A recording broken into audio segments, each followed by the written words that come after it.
Bismillah, Assalamualaikum warahmatullahi wabarakatuh.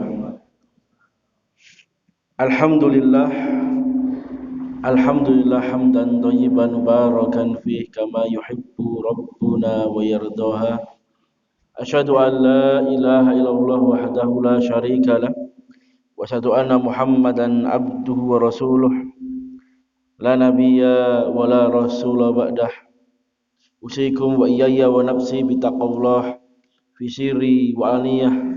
Allahumma inni as'aluka fi'lal khairat wa tarkul munkarat wa hubbal masakin wa an taghfir lana wa tarhamna wa idza aradta fitnatan fi qaumin nasin fatawaffani ghairu maftun. Allahumma inni as'aluka ilman nafi'an wa rizqan thayyiban wa amalan mutaqabbala wa a'udzu bika min ilmin la yanfa' wa nafsin la yasba' wa qalbin la yakhsha wa du'ain la yusma'. Alhamdulillah, segala puja dan syukur kita hanyalah milik Allah Subhanahu wa taala.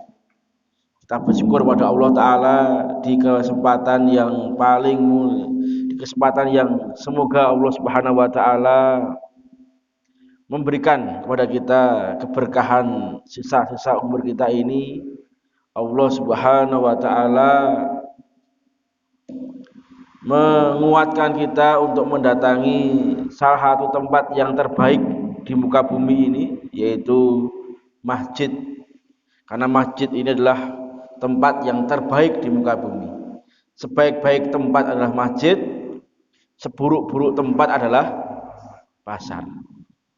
Shalawat dan salam semoga tercurahkan kepada qudwah hasanah kita, penyejuk mata kita, Habibuna Mustafa Muhammad sallallahu alaihi wasallam, Nabi yang Allah Subhanahu wa taala pilih untuk mengawal risalah ini, manusia yang terbaik di muka bumi ini, wajah yang Allah Subhanahu wa taala cintai di muka bumi ini. Semoga dengan kita mempelajari sirah nabawiyah ini, kita mendapatkan ibrah yang sangat besar di dalam kita menyelami kehidupan baginda Rasulullah sallallahu alaihi wasallam. Alhamdulillah, di dalam kitab Khulasah Nurul Yakin ini masuk ke dalam halaman 43 ya. Halaman 43 ini sudah pertemuan yang ke-10 kalau nggak salah. Halaman 43, dakwatul qabaili iladdin. Ya, dakwah Nabi kepada kabilah-kabilah selain kabilah Quraisy. Kita nggak bisa membayangkan Nabi ini orang yang memiliki kecerdasan dalam mengelola, memanage sebuah perjuangan panjang dalam berdakwah.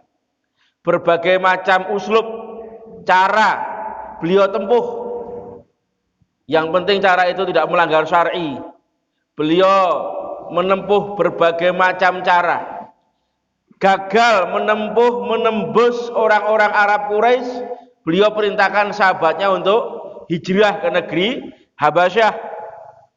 Gagal menembus Habasyah, beliau tahun 10 kenabian, beliau berangkat berdakwah ke negeri Taif. Ini cara yang lain. Dola Rasul asra sanawatin yad'u Quraisyan ilad din billayyin wa rifqi.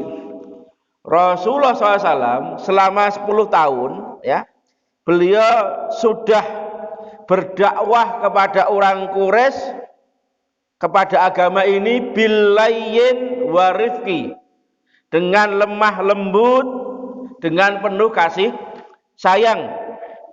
Falamma ra'a siddata inadihim wa ta'assabuhum alaih. Tatkala Nabi melihat kerasnya penolakan mereka, ya niki halaman 44 ya. Kerasnya penolakan mereka. Yang nomor 2 ini, kerasnya penolakan mereka, wa ta'asahum alaihi, dan bencinya mereka kepada Nabi. Wa man ahum nasruddin dan bagaimana cara mereka merintangi, menghalangi tersebarnya agama ini. Kharaja fi sanati hadiyata asrah minan nubuwah ilal qabail fi aswaqihim. Maka Nabi pada tahun 11 kenabian, berarti usia Nabi sekitar 51 tahun. 51 tahun beliau berangkat mendatangi kabilah-kabilah selain kabilah Arab. Ada kabilah Ghosan, ada kabilah Ghatafan, ya. Ada pula kabilah Bani Hanifah. Bani Hanifah ini punya ketua suku yang mengaku menjadi nabi. Namanya Musailamah Al-Kadzab. Ini juga betul-betul menolak dinul Islam. Dan Nabi tidak cuma mendatangi kabilah, Nabi juga mendatangi personal ke personal selain orang Quraisy. Termasuk yang beliau datangi adalah sahabat mulia Iyas, ya. Yang kedua Abu Dar juga masuk Islam, ya. Abu Dar Al-Ghifari dari Bani Ghifar. Begitu pula sahabat mulia, ya, Abu Tufail Ad-Dausi. Abu Tufail Ad-Dausi orang yang jauh dari Arab. Ya, Abu Tufail itu seorang bangsawan, dia memiliki darah biru. Tatkala beliau mampir ke Mekah, beliau diberitahu, hati-hati, ada orang yang mengaku menjadi nabi, yang mengolok-olok sesembahan kita. Ya, kalau engkau ketemu dia, jangan engkau dengar ucapannya. Betul, Abu Tufail ini kalau pergi pasti dia menyumpal, ya, telinganya dengan kapas supaya tidak mendengar apa yang disampaikan Nabi. Tapi ternyata dengan izin Allah Subhanahu wa taala, tatkala Nabi membaca Al-Qur'an, terdengar di telinganya. Kemudian dia masuk Islam dan Nabi memberikan, ya, cahaya di mukanya dengan izin Allah. Maka dia mengatakan, "Ya Rasulullah, bolehkah cahaya itu saya minta bukan di muka saya?" Itu mukanya bercahaya, Pak, Masya Allah, ya.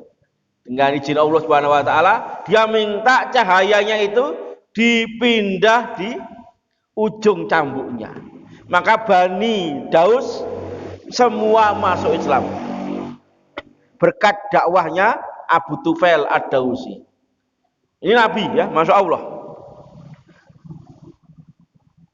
Wa fi aswaqihim, jadi Nabi itu berdakwah di mana? Di pasar-pasar mereka. Wasara yad'uhum ila din fakana minhum man yuraddu raddan qabihan. Ya, beliau ini menyebarkan dinul Islam kepada mereka, mengajak mereka kepada agama yang benar ini. Fakana minhum man yaruddu raddan qabihan.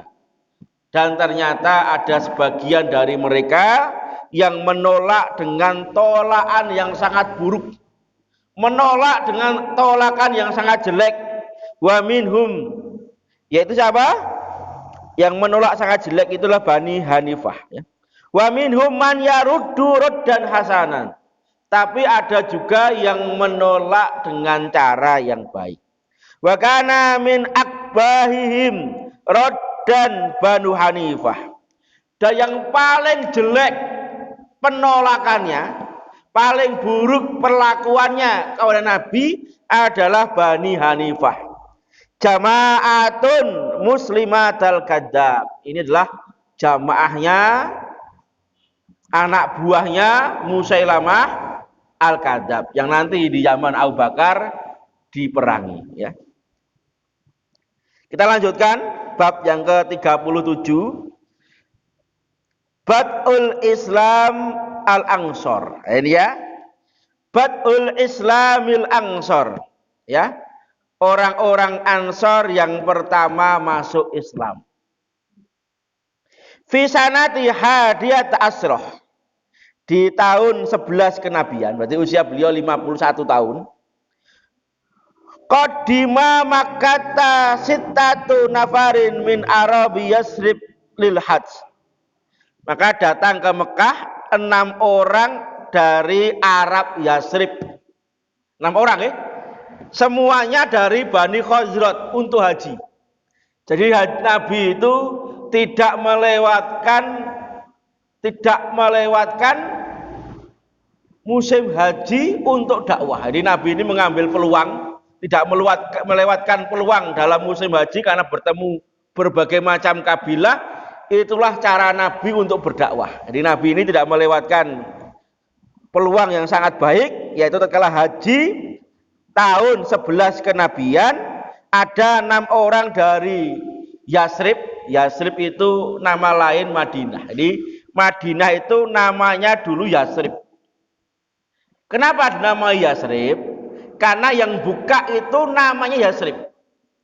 Yang buka pertama Madinah itu namanya Yasrib, kemudian dinamai Madinah. Dinamai apa? Ya, Yasrib. Ya, Yasrib. Tapi oleh Nabi Yasrib itu diganti, Pak. Maka sudah biasa Nabi mengganti nama orang, mengganti nama kota, karena Yasrib itu dalam bahasa Arab artinya jelek. Yasrib itu artinya celaan. Maka digantilah dengan nama Madinatul Rasul atau Toba. Toba itu artinya baik. Maka Madinah itu memiliki nama banyak, Pak.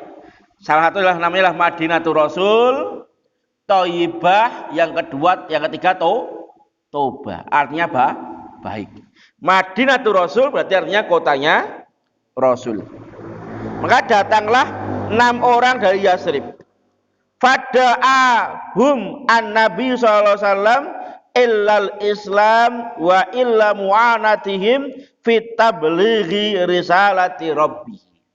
Maka Nabi mengajak mereka untuk masuk Islam dan mengajak mereka untuk membela tabligh, ya, dakwahnya Rasulullah sallallahu alaihi wasallam.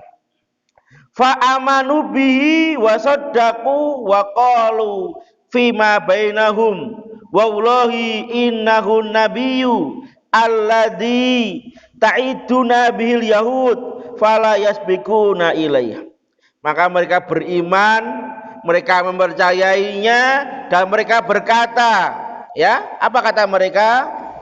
Wallahi, demi Allah, innahun nabiyyu, sesungguhnya dia benar-benar nabi, alladzi ta'iduna bihil yahud, yang orang Yahudi pernah berjanji kepada kami dan pernah menceritakan kepada kami tentang akan datang seorang nabi. Fala yasbiquna ilaihi, dan kami tidak ingin kedahuluan mereka. Jadi orang Yahudi itu kan tinggal di Madinah, Pak. Jadi perlu saya katakan, Yahudi ini banyak yang hijrah dari Palestina karena diperangi orang-orang Romawi. Yahudi itu kan diperangi orang-orang Romawi, jadi mereka berpencar. Kebanyakan mereka itu lari ke negeri Arab. Tinggal di Khaybar, tinggal di Taima, ya, di Wadi Qura, tinggal di Madinah. Di Madinah aja orang Yahudi ada 3 kabilah, yaitu Bani Quraidah, Bani Qonqa, dan Bani Nadir. Dan mereka itu menguasai lini ekonomi orang-orang Madinah, ya. Kenapa orang Yahudi banyak tinggal di Madinah, banyak tinggal di Arab? Karena mereka percaya kepada Taurat. Di dalam Taurat itu diceritakan akan datang seorang nabi yang cirinya itu dia datang di tempat yang banyak tumbuh pohon kurma. Nah, ini ya, dia percaya Taurat. Maka mereka berbondong-bondong datang ke negeri Arab. Dan mereka selalu mengancam, mengintimidasi orang-orang Arab Madinah, yaitu Bani Aus dan Khazraj. Awas nanti kalau Nabi saya datang, pasti kalian akan saya perangi. Kenapa orang Madinah itu lebih cepat beriman? Karena mereka lebih dahulu kepingin lebih dahulu daripada orang Yahudi, ya. Jadi Yahudi itu masya Allah mengenal Nabi itu sebagaimana dia mengenal anaknya sendiri. Tapi ternyata Nabi yang ditunggu bukan golongan mereka. Sehingga mereka menyombongkan diri, tidak mau beriman. Walaupun ada sebagian kecil dari mereka beriman, sebagaimana seorang sahabat yang bernama Abdullah bin Salam, seorang Yahudi. Walamma raja'u ila biladihim dakkaru liqaumihim dzikra rasul wa da'auhum ilal Islam. Tatkala 6 orang ini pulang ke negaranya, yaitu ke Yatsrib, ke Madinah, mereka ya mengingatkan kepada kaumnya, dia menceritakan kepada kaumnya apa yang pernah dia dengar dari Rasul, dia dakwahkan Islam. Fangtasara dzikruhu sallallahu fil mudun wa hadha huwa badul Islam Arab Yatsrib. Maka Islam ini mulai ada cahaya di negeri Yatsrib, dan inilah mulai masuk Islamnya orang-orang Madinah, orang-orang ya Yatsrib. Siapa 6 orang itu? 1, sahabat mulia Asad bin Jararah, ya. Asad bin Jararah, ya. Yang kedua adalah Auf bin Malik, ya. Auf bin Malik. Yang ketiga adalah Utbah bin Amir, Qutbah bin Amir, dan Jabir bin Abdullah. Yang terakhir adalah Rafiq, ya. Ya, ini Rafiq bin apa? Bin Malik, ya. Kalau Auf bin Haris. Ini 6 orang. 6 orang ini yang pertama kali masuk Islam. 6 orang ini. Kita lanjutkan, halaman masih sama. Bab 38, Bai'atul Aqobatil Ula. Bai'at Aqobah pertama. Fi sanati saniyata asrata qadimasna asyara rajulan min arabil Madinah. Fajtama'u bir Rasul sallallahu alaihi wasallam indal Aqobah aula wa bay'u alal Islam bisurutin. Ini saya ceritakan, ya. Jadi ini tahun 12 kenabian, juga musim haji. Berarti selisih 1 tahun, ya. Selisih 1 tahun berarti usia Nabi 52 tahun, ya. Tahun ke-12 kenabian datanglah 12 orang, ya. 12 orang dari Arab Madinah, dari Yatsrib. 12 orang itu siapa? Yang awal 6 orang itu yang tidak datang 1 orang, itu Jabir bin Abdullah. Berarti 5 ditambah orang baru berapa? 7, ya. 7. Jadi 12 orang, 12 orang. Fajtama'u bir Rasul sallallahu alaihi wasallam indal aqabatil ula wa bay'u alal Islam bisurutihim. Kemudian mereka ini mendatangi tempat yang disebut Aqobah dekat Mina, ya. Kemudian mereka berbaiat kepada Nabi. Ini disebut bai'atun nisa. Berbaiat atas Islam dan syarat-syaratnya. Kemudian Nabi mengatakan, apa syarat-syarat baiat itu? Pertama, Allah yusriku billahi syai'an. Nah, ini isinya. Ini isi janji, Pak. Baiat itu artinya sumpah, ya. Isi janji sumpah 12 orang kepada Nabi.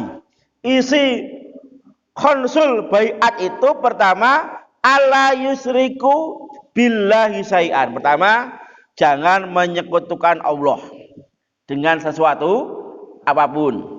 Wala yasriku, jangan mencuri. Yang ketiga, wala yasnu, jangan berzina. Wala yaqtulu auladahum. Yang keempat, jangan membunuh anak-anak kalian, ya. Jangan membunuh anak-anak mereka. Wala ya'tu bibuhtanin yaftarunahu baina aydihim wa arjulihim wala ya'simu fil ma'ruf. Fa in aufu falahumul jannah. Ya, kalau kalian memenuhi isi perjanjian ini, isi baiat ini, kalian akan masuk surga, kata Nabi. Wa in asabu min dzalika syai'an fa amarahum ila Allah in syaa'a ghafara wa in syaa'a adzaba. Tapi kalau kalian, ya, tidak mentaati perintah Allah, tidak memenuhi isi baiat itu, isi sumpah itu, ya, kalau Allah berkehendak, Allah akan mengampuni kalian. Tapi kalau Allah berkehendak lain, Allah akan menyiksa kalian. Bisa jadi Allah mengampuni, bisa jadi Allah akan menghukum kalian. Walamma raja'u ila biladihim arsala ma'ahum ar-rasul man yu'allimuhumul Islam. Ternyata tatkala mereka mau pulang, mereka disangoni, Pak ya. Nabi nyangoni. Disangoni apa? Disangoni satu orang, yaitu sahabat Nabi bernama Mus'ab bin Umair. Maka Mus'ab bin Umair ini menjadi duta pertama dalam Islam, okay? Duta pertama dalam Islam. Jadi Mus'ab ini apa? Dikirim bersama mereka, ya, untuk mengajari Islam. Wa yufaqihuhum fiddin, untuk memahamkan mereka terhadap agama ini. Fantasarul Islamu bisababihim hatta lam yabqa baitun minal buyutil Madinah illa wa fihi dzikrul Islam. Sampai Islam itu tersebar di negeri Madinah, sampai tidak ada satupun rumah di rumah Madinah kecuali sudah mengenal Islam, ya. Kecuali sudah mengenal Islam. Saya ingin cerita, Pak. Ini cerita. Jadi tahun 11 kenabian itu kan jumlahnya 6 orang, Pak. Kemudian tahun 12 jumlahnya berapa? 12 orang. Dakwahnya naik berapa persen, Pak? Naik berapa? 100%. Ini membahagiakan atau berita sedih, Pak? Berita bahagia atau berita sedih? Nggak tahu. Ini bahagia atau sedih, Pak? Bagi perkembangan Islam ini. Bahagia apa? Sedih. Gimana, Pak Budi?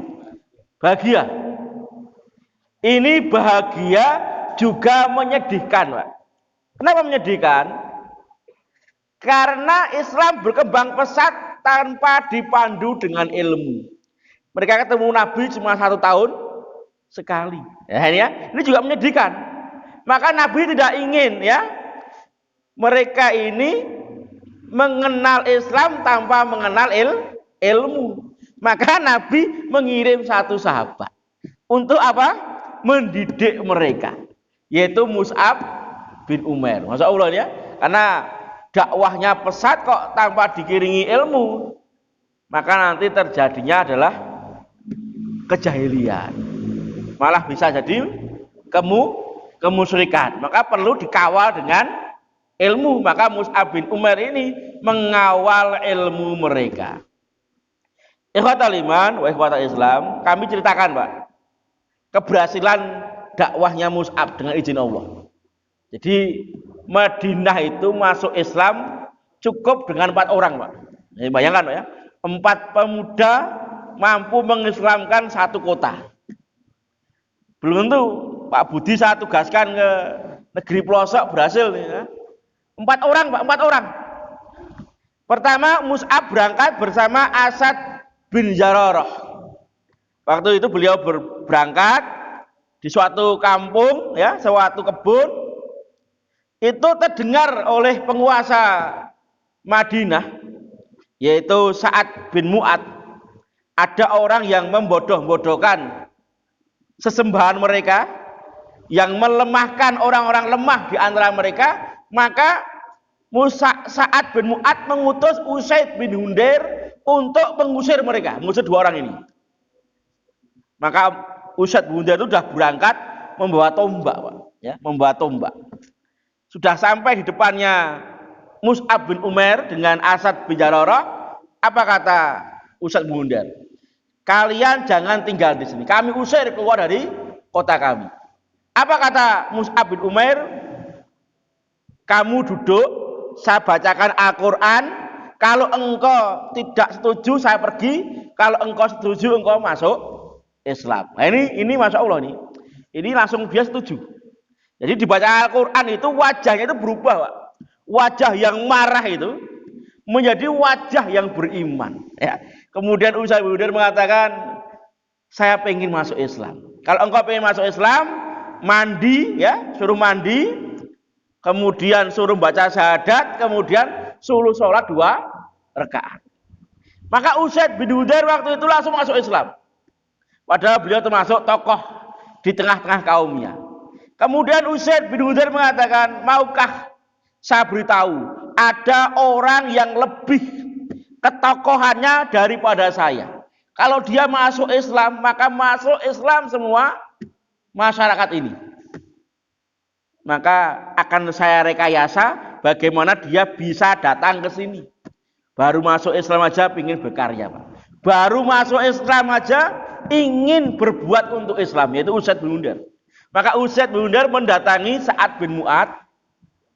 Waktu itu dia mengatakan, ya Sa'ad, ternyata saudaramu itu Asad bin Jararah. Jadi kenapa kok Sa'ad bin Mu'ad itu mengutus Usaid bin Hudayr untuk mengusir Mus'ab bin Umair dan Asad bin Jararah? Karena antara Sa'ad bin Mu'ad dengan Asad bin Jararah itu ada persaudaraan.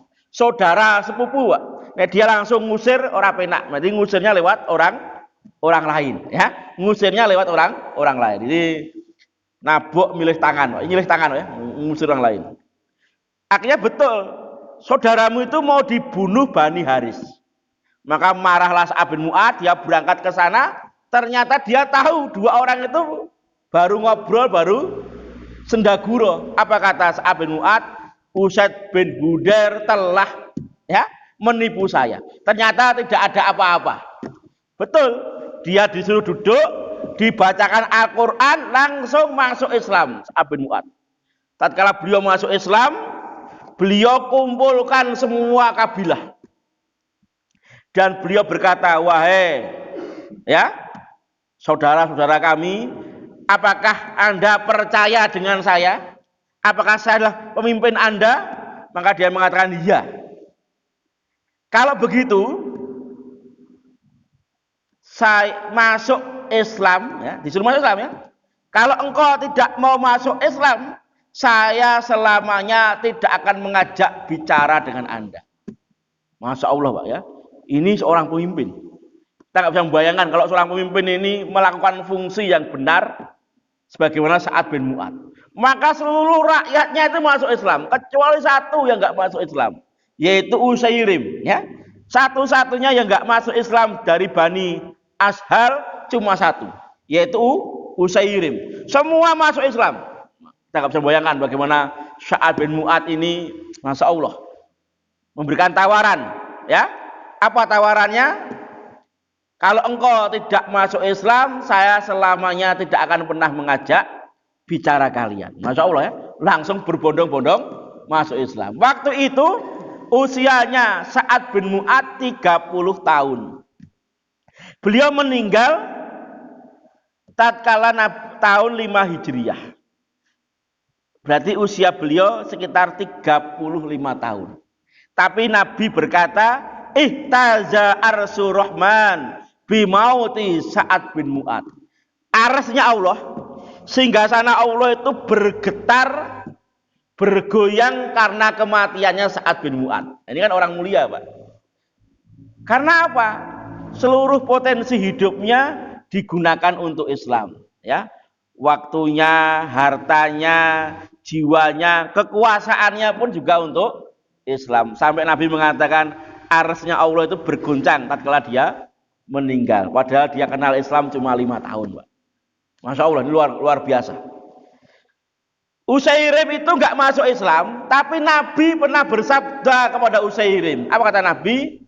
Orang ini amalnya apa namanya? Nabi mengatakan, ya, orang ini apa? Sedikit amalnya, besar pahalanya. Ini Usairim itu orang yang beramal sedikit tapi amalnya besar. Belum pernah sholat tapi masuk surga, Pak. Masya Allah, Usairim itu. Ternyata dia masuk Islam tatkala berkecamuknya perang Uhud, kemudian dia bersahadat, belum sempat sujud pada Allah, dia terbunuh di Uhud. Maka Nabi mengatakan amalnya sedikit tapi apa?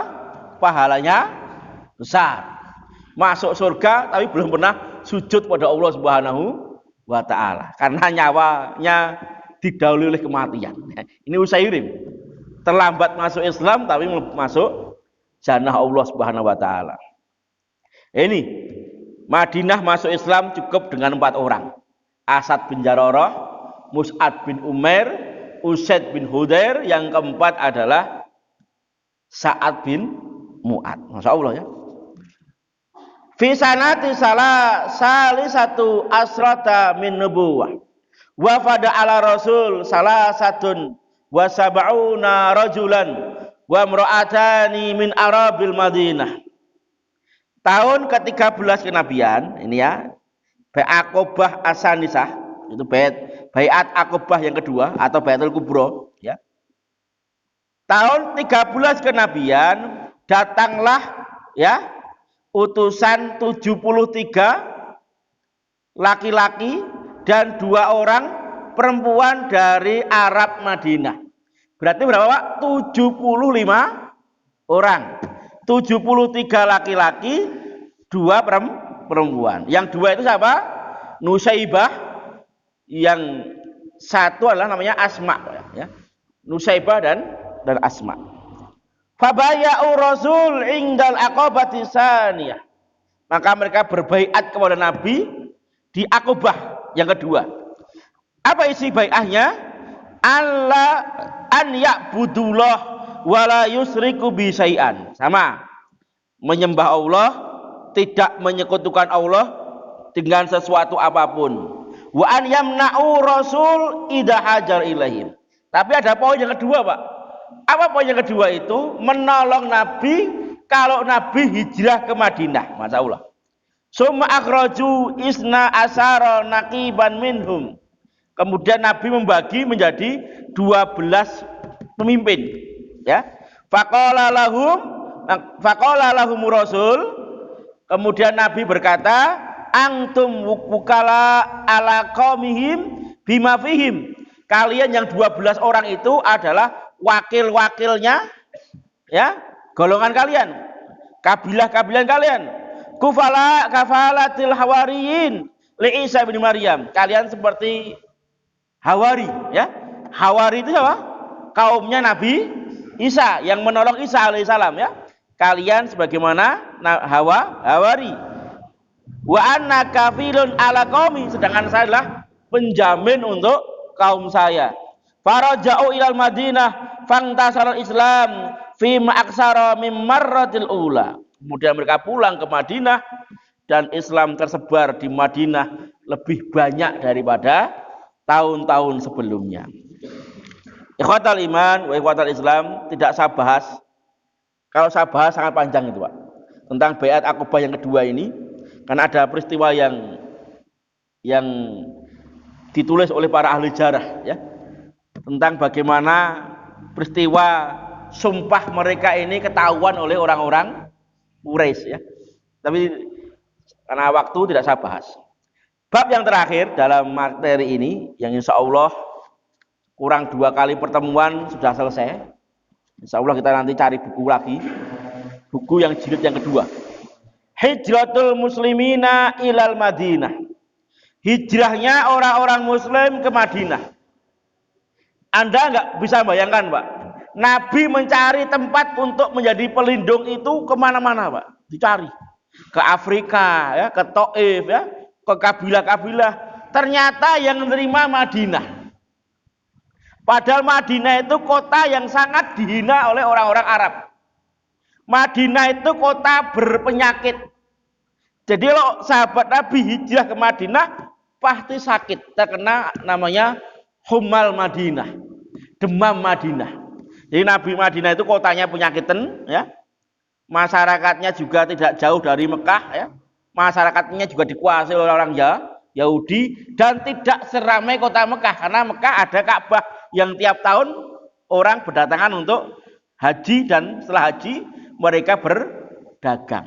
Tapi ternyata yang dipilih Madinah, ya, Masya Allah. Kota yang mungkin dianggap kota berpenyakit, tapi Nabi berdoa, Allahumma barik, ya, al-Madinata di'fainil Makkah. Ya Allah, berkatilah kota Madinah ini 2 kali lipat daripada kota Mekah. Jadi Madinah itu lebih mulia daripada kota Mekah. Kecuali Masjidil Haram, ya, kecuali komplek tanah suci. Selain tanah suci, lebih mulia tanah yang ada di Madinah. Padahal dulu Madinah itu kota yang sangat dijauhi. Karena kota yang memiliki penyakit. Kalau sekarang kan corona itu pandemi ya. Kalau lokal namanya apa? Endemi ya. Pandemi kan ya. Ini kota yang penuh penyakit. Memang masuk kota itu mesti sakit. Seperti kita masuk kota mana kena malaria ya. Saya bacakan. Hijratul muslimina ilal Madinah lama amilat Quraisyun biintisari Islam fil Madinati saddadatil ada al ashabi Rasulullah SAW. Tatkala orang-orang Quraisy mengetahui bahwa Islam telah tersebar di negeri Madinah, maka orang-orang Quraisy itu semakin keras menyakiti, mengintimidasi para sahabat Nabi. Fa amarahum bil hijrati ilal Madinah. Maka Nabi memerintahkan para sahabat untuk hijrah ke Madinah. Wa ilhaqi bi ikhwanihim Ansor, supaya mereka nanti bertemu dengan saudaranya orang-orang Ansor. Ansor itu dua suku, Khazraj dan Aus ya. Fa kharaju mim Makkah khufyah. Maka mereka berangkat ke Mekah dalam kondisi sembunyi-sembunyi. Khaufan min antam na'ahum Quraisyun min hijratihi. Karena mereka khawatir hijrahnya itu diganggu, dicegat, dihalangi oleh orang-orang Quraisy. Wa arada Abu Bakrin ayyuhajira faman na'ahu Rasul fabaqiya ma'ahu bi Makkah. Tapi tatkala Abu Bakar juga pengen hijrah, ternyata Abu Bakar ditahan oleh Nabi. Jangan kalian berangkat, jangan engkau berangkat ke Madinah. Biar para sahabat berangkat, engkau jangan berangkat. Kenapa? Karena Abu Bakar sudah dipilih oleh Allah untuk menemani nabinya hijrah ke Madinah. Jadi Nabi itu hijrahnya paling akhir, Pak, bersama Abu Bakar. Nah, ini sedikit saya cerita sebentar, 2 menit lah, Pak, 2 menit. Jadi para sahabat itu hijrah ini penuh pengorbanan, Pak. Jarak Mekah Madinah itu 500 kilo, Pak. Kita coba bayangkan, 500 kilo naik onta. Abu Salamah itu berangkat bersama istrinya. Ternyata istrinya dicegat oleh keluarga istrinya, kabilah istrinya, ditahan. Akhirnya yang dibolehkan berangkat cuma suaminya. Anaknya diambil oleh keluarga suaminya. Maka Abu Salamah berangkat sendiri, Pak. Akhirnya istrinya nangis terus. Kaumnya juga sedih ya, tidak tega oleh kaumnya, akhirnya dibiarkan berangkat sendiri. Maka Ummu Salamah itu menyusul suaminya sendiri 500 kilo sampai Tanim bertemu seorang sahabat, diantar ke Madinah. Nah, ini hijrah ini penuh dengan pengorbanan. Orang mung touring makan-makan orang, Pak. Mung touring nang Dieng enak ya, montoran. Mekah 500 kilo, Pak. Ya. Abu Suhaib Ar-Rumli berangkat membawa 2 karung emas, Pak. Di tengah jalan dicegat orang Quraisy, dikasih tawaran, engkau boleh pulang ke Mekah dengan hartamu. Kalau engkau nekat berangkat, tinggalkan hartamu. Karena dulu engkau seorang musafir, pendatang ke sini, usahamu lancar, daganganmu laris, sekarang engkau ingin pergi. Ya. Boleh pergi, hartanya ditinggal hartanya itu, Pak. Sampai Mekah Nabi mengatakan, Rubha bai'u Abi Yahya. Sungguh beruntung jual beli engkau wahai Abu Yahya. Kemudian Allah menurunkan ayat, wa minan nas may yasrah nafsahu ibtigha'a mardatillah. Ada sebagian manusia yang menjual jiwanya untuk meraih keridhaan Allah. Ini Suhaib Ar-Rumli. Ya, masyaallah ya. Yang paling hijrah lenggang kangkung cuma Umar bin Khattab. Jadi Umar itu waktu berangkat langsung dia bawa pedang, bawa panah, bawa tongkat, beliau tawaf ke Mekah. Tawaf ke Ka'bah 7 kali. Selesai tawaf dia naik ke makam Ibrahim. Dan beliau pidato, siapa yang pengen anaknya jadi yatim, istrinya jadi janda, temui saya di balik bukit. Ditantang, Pak, satu Mekah itu. Gak ada yang maju. Sapa sing pengen anaknya jadi yatim, istrinya jadi janda. Itu cuma Umar. Liyane sembunyi Sembunyinya Umar langsung terang-terangan menantang orang-orang Quraisy yang ingin menghalangi dia ke Mekah, ke Madinah. Insya Allah kita lanjutkan pertemuan berikut. Kalau udah masuk waktu Isya, kita tutup dengan doa kafatul majelis. Subhanaka Allahumma bihamdika asyhadu an la ilaha illa anta astaghfiruka wa atubu ilaik. Akhiru da'wana qul lakum assalamualaikum warahmatullahi wabarakatuh.